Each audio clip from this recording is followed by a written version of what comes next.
Ce week-end avait lieu le premier Grand Prix de la saison à Bahreïn et c'est Charles Leclerc qui s'est imposé devant son coéquipier Carlos Sainz. Bref, je vous propose aujourd'hui de revenir sur le Grand Prix avec d'un côté les points positifs, les grands gagnants du week-end et de l'autre les points négatifs, les gros flops de ce week-end. C'est parti.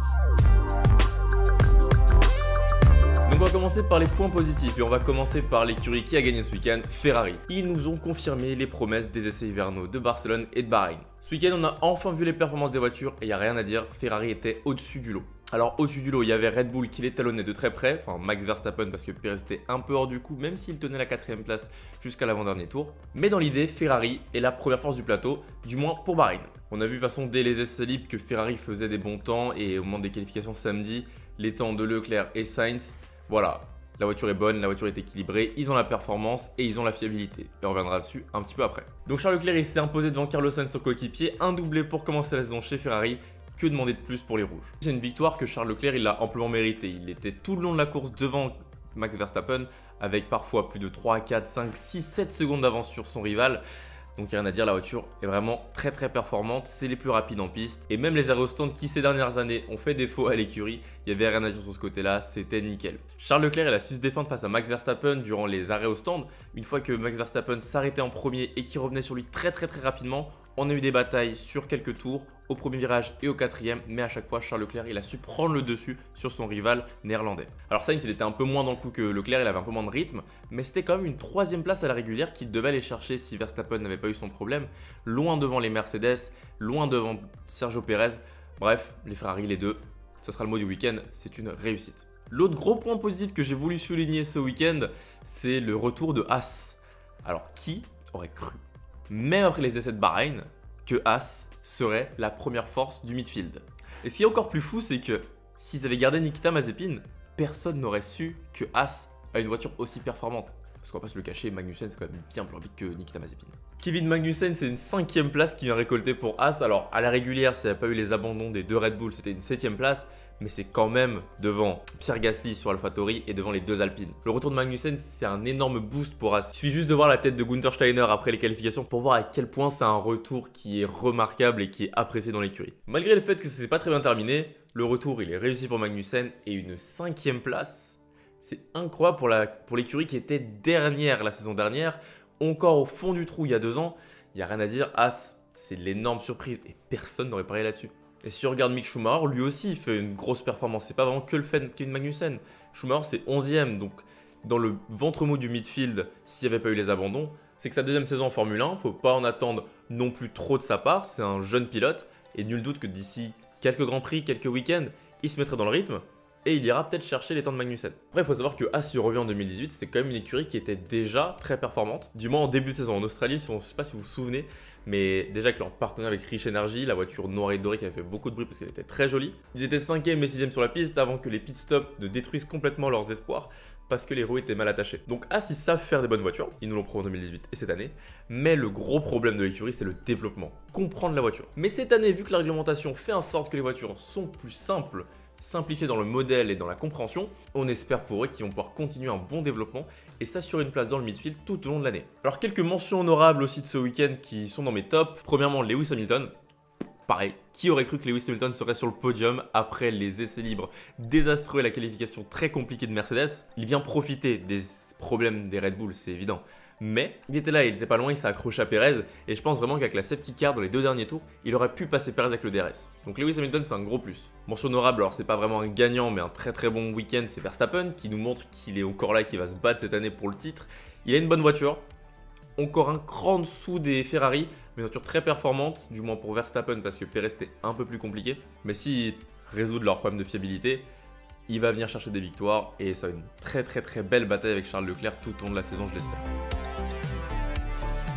Maintenant, si on va du côté des grands perdants de ce week-end, et je pense que pour toutes les personnes qui ont vu le Grand Prix, on sera d'accord, McLaren. Catastrophique. Un week-end désastreux, et pour l'écurie que beaucoup pensaient au même niveau que Ferrari, peut-être à Barcelone, beaucoup voyaient McLaren comme l'écurie qui va venir semer le trouble fait en haut de la hiérarchie. Et bien dès qu'ils sont arrivés à Bahreïn, dégringolade un petit peu, compliqué pour McLaren. Alors on peut commencer par revenir sur les essais hivernaux. Daniel Ricciardo, il a le Covid, c'est vraiment pas de bol, donc Norris il doit faire les 3 jours d'essai lui tout seul. Puis ensuite si on parle de la qualification, Ricciardo il passe pas la Q1, il était déjà coutumier du fait l'année dernière. Alors on peut se dire, il sort du Covid, on peut être un peu indulgent avec lui, certes. Mais n'empêche que la voiture elle est juste pas performante. Lando Norris, il se sort au dernier moment en Q1 in extremis, il passe pas le cap de la Q2. Et on peut aussi ajouter peut-être une mauvaise stratégie de partir en pneus médium, c'était les seuls sur la grille. Et vu que cette année il y a beaucoup plus d'écart de performance entre les pneumatiques, ils se sont vite retrouvés en fond de grille. Et le problème c'est qu'ils n'ont pas réussi à remonter. On peut se dire ok ils partent avec des pneus plus durs, plus compliqués à chauffer, moins rapides, mais quand ils vont passer les pneus plus soft, ils vont être plus rapides, ils vont remonter. Et bah même pas. On a bien vu les ralentis avec les Williams, avec les Aston Martin. Bref, McLaren c'est le fond de grille. Alors j'espère vraiment pour eux qu'ils vont trouver la cause du problème et qu'ils vont réussir à remonter. Mais il faudrait pas que ce soit un problème moteur parce qu'on a vu que les écuries motorisées Mercedes, très compliqué ce week-end. Alors le deuxième grand perdant de ce week-end selon moi, il y en avait plusieurs, mais j'ai choisi de parler d'Aston Martin. Alors Aston Martin, on ne les attendait pas non plus en tête de liste, mais de là à ne pas passer la Q1, c'est même pas de ne pas passer la Q1, c'est de même pas se battre, être un candidat crédible au passage au Q2. Là, le week-end d'Aston Martin il est déjà compliqué parce qu'on a Sébastien Vettel qui a chopé le Covid.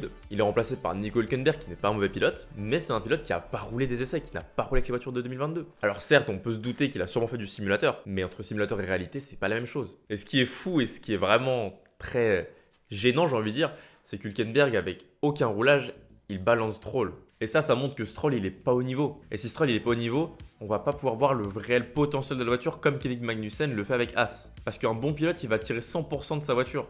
Là, Lance Stroll, on sait pas combien il sort de la voiture. Est-ce qu'il sort 80, 90 ?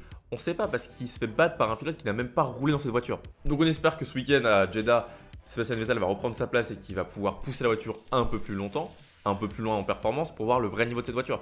Je pense qu'elle est capable de passer à la Q2, mais est-ce qu'on les pensait aussi loin derrière les Haas, les Williams? C'est vraiment compliqué quoi. Et en fait, je trouve que c'est d'autant plus compliqué quand on sait que Force India, quand c'était encore Force India, c'était la 4e, 5e force du plateau. Quand il y avait la paire Esteban Ocon, Sergio Perez, ça jouait à la régulière le top 10, la Q3.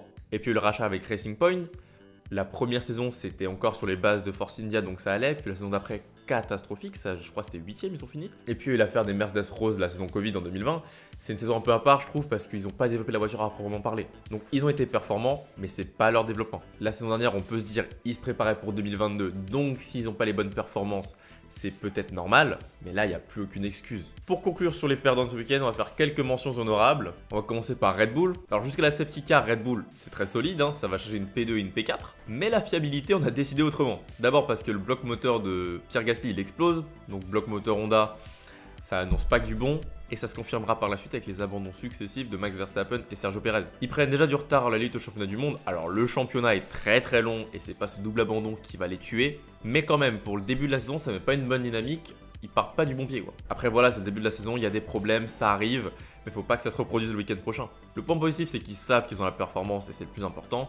Mais maintenant, faut travailler la fiabilité pour que la voiture puisse aligner les Grands Prix pour que la voiture puisse arriver au bout des Grands Prix. Et puis je terminerai cette vidéo par parler de George Russell. Alors il finit 4ème du Grand Prix, c'est loin d'être dégueulasse, mais je suis quand même assez déçu de sa performance en qualif. Il se place que 9ème, il s'est raté dans sa dernière tentative. Et en course, il était derrière Hamilton, il s'est pas passé grand chose. Les Mercedes en règle générale n'étaient pas super rapides. Donc voilà, j'espère que le week-end prochain ça se passera mieux et que Mercedes en règle générale trouvera de la performance, même si c'est vrai que ça fait du bien de voir d'autres écuries gagner à la place de Mercedes. Mais voilà, j'espère quand même qu'ils vont pouvoir trouver la performance pour faire une bataille à 3 écuries pour le titre et là ça sera juste incroyable. Donc voilà, j'ai pas pu tout aborder, c'était un grand week-end assez dense, c'est le début de la saison, il s'est placé plein de choses et j'ai préféré regarder que les choses qui m'ont le plus marqué. Si vous pensez que j'aurais pu aborder certaines choses, n'hésitez pas à le mettre en commentaire. Normalement, on se retrouve jeudi pour parler des points clés du Grand Prix de Jeddah. Moi je vous dis à la prochaine, c'était Georges F1, salut!